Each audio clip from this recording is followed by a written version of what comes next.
बिस्मिल्लाहिर्रहमानिर्रहीम। इय्याक नअबुदु व इय्याक नस्तईन।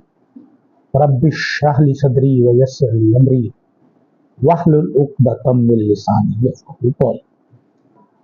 आज सुप्रीम कोर्ट ने जो उसका फुल कोर्ट रेफरेंस था, जो केस बना था मखसूस नशिस्तों का, उसका फैसला सुना। कई दिन से मुशावरत हो रही थी और 3 दिन पहले ये फैसला महफूज किया गया था और उसके बाद पूरी कोशिश की गई कि इस दौरान जो समाअत के दौरान जो कुछ किया जा रहा था, मैनेज करने की कोशिश की जा रही थी, वो पाकिस्तान तहरीक इंसाफ को मिल गई। अच्छा, अब इसमें वो सारी कोशिशें नाकाम हुई जो हुकूमत की थी, काजी फायज ईसा साहब की थी, ताकतवर हलकों की। मतलब ये कि ये फैसला सुन्नी इत्तेहाद के हक में भी नहीं आया, वो बुनियादी तौर पर पाकिस्तान तहरीक इंसाफ के हक में आया। मतलब कि जिसे पार्टी मानने से इनकार कर दिया था इलेक्शन कमीशन ने, आज उस एक फैसले में सुन्नी इत्तेहाद कौंसिल तो अपनी जगह मौजूद है, लेकिन जो उन्होंने आजाद अरकान करार दिए थे इलेक्शन कमीशन ने, वो पाकिस्तान तहरीक इंसाफ के अरकान बन गए। इस तरह मखसूस नशिस्तें भी पाकिस्तान तहरीक इंसाफ को।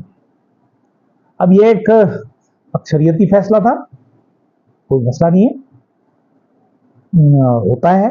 और हस्बे उम्मीद, हस्बे तवक्को काजी फायज ईसा और पूरा जोर लगाने के बाद उनका ग्रुप जो था वो अपने हक में राय हमवार नहीं कर सका और बहुत खेल करने की कोशिश की। 8-5 से ये फैसला दिया गया, यानी कि फैसला ये हुआ कि ये तहरीक इंसाफ का हक है, मखसूस नशिस्त सुन्नी इत्तेहाद की भी नहीं है। अब ये एक अजीब बात है, इस पर हम आगे भी बात करेंगे, लेकिन बहरहाल एक तो जो इस फैसले में पाकिस्तान तहरीक इंसाफ की मुखालफत करने वाले थे, इस फैसले की मुखालफत कर रहे थे, काजी फायज ईसा और उनके साथ 4 जजेस हैं।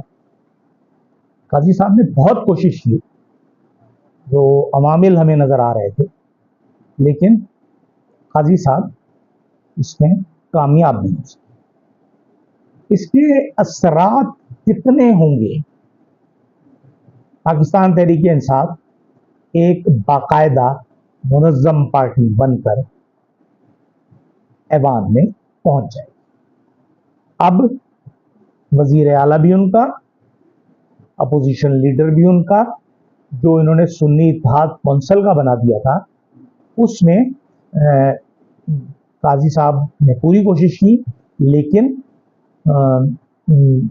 वो मुसीबत गले पड़ गई काजी साहब। हुआ ये कि काजी साहब उसे रिजेक्ट करना चाहते थे और दूसरी तरफ जो पाकिस्तान तहरीक इंसाफ है, उसकी पिटीशन जो गई हुई है ऑलरेडी सुप्रीम कोर्ट में पड़ी हुई है और लग नहीं रही, उस पर एक बहुत बड़ा सवालिया निशान बन गया। अब उसमें ऐसी जरूरत तो नहीं है, लेकिन फिर भी कानूनी तौर पर उसकी जरूरत है। अच्छा, इस फैसले की जो असरात हैं वो किस पर होंगे ज्यादा? पाकिस्तान तहरीक इंसाफ को फायदा होगा? जी बिल्कुल होगा। और यही एक एतराज हमारी टीमें, जो नून की टीमें हैं, वो कर रही हैं कि जी आपने दुआ मांगी थी कि अल्लाह मियाँ हमें नमाजें हमारी कम कर दे, और तूने हमारे गले में कुछ और डाल दिया। तो मतलब ये है कि मांगी तो सुन्नी इत्तेहाद तहरीक ने थी, और जाहिर है दरमियान में नुकात आते रहते हैं, और उसमें सबसे अहम नुकता यही था कि पाकिस्तान तहरीक इंसाफ एक सियासी पार्टी है या नहीं। तो इस पर जो मुअज़्ज़िज़ जज साहिबान हैं 8, उन्होंने कहा इससे पाकिस्तान तहरीक इंसाफ की कानूनी हैसियत पर कोई फर्क नहीं पड़ता। किसी पार्टी के पास निशान है या नहीं है, जब उसने सर्टिफिकेट जमा कराया हुआ है तो वो उसी पार्टी का माना जाएगा। अब उसमें होता क्या है, और ये बात उसमें आई भी कि जब इलेक्शन कमीशन से मांगे गए तो इलेक्शन कमीशन ने जो उनके सर्टिफिकेट्स जमा कराए वो थे जिसमें उन्होंने आज़ाद उम्मीदवार खुद को डिक्लेयर किया हुआ था। होता यूं है कि 2-2, 3-3 फॉर्म लोग जमा करते हैं, और पाकिस्तान जो इलेक्शन कमीशन है उसने बड़ी चालाकी से वो वाले सर्टिफिकेट उनके जमा कराए जिसमें उन्होंने खुद को अपने आप को लिखा कि हम आज़ाद हैं। तहरीक इंसाफ वाला साबित पेशी। अच्छा, अब इसमें पाकिस्तान जो मुस्लिम लीग नून है उनका एतराज़ एक है और बड़ा ख़ास है कि आपने मांगी तो नहीं थी, प्रेयर तो आपकी नहीं थी, सदा तो आपकी नहीं थी, आपको मिल गई। अब अगर दरमियान में कोई ऐसा कानूनी नुक्ता आ जाता है जिसके मुताबिक इलेक्शन कमीशन जो है वो चला जाता है, गलत कोई उसका फैसला चला जाता है, तो फिर उस फैसले को गलत ही करार दिया जाएगा। अच्छा, इस सारे केस में अगर हम देखें, काजी साहब जस्टिस काजी फायज ईसा जो इन्होंने मुखालफत भी की, उन्होंने बहुत मेहनत की, बहुत मेहनत करवाई, लेकिन फिर भी हार। लेकिन बहरहाल व तो इज़्ज़ो मंतशा व तो ज़िल्लु मंतशा। अब काजी साहब ने अपनी इज्जत गंवा दी जब 8-5 से ये फैसला आ रहा था।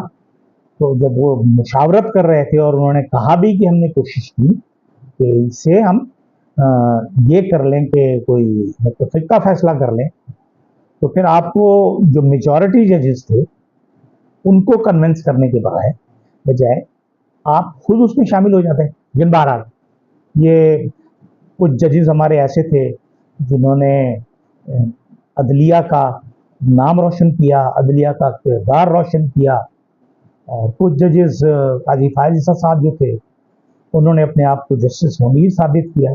तो ठीक है, अब इसके दूररस नतायज सामने आएंगे और फिर देखा जाएगा। इसके बाद ये एक और सवाल जो एक और पैदा हुआ कि इलेक्शन कमीशन ने क्या किया। इस पूरे केस के दौरान इलेक्शन कमीशन का जिक्र बारहा आया और बारहा ये बात की गई कि इलेक्शन कमीशन ने फैसला किया है कि हम पार्टी नहीं है।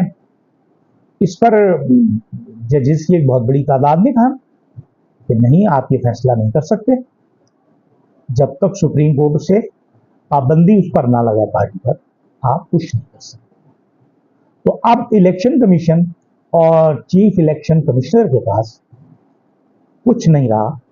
अगर वो अपनी इज्जत बचाना चाहते हैं तो अब शराफत से रिजाइन करें और घर चलें। यही एक इज्जत बचाने का तरीका है, इसके अलावा और कुछ नहीं। इजाज़त दीजिए, अल्लाह हाफ़िज़।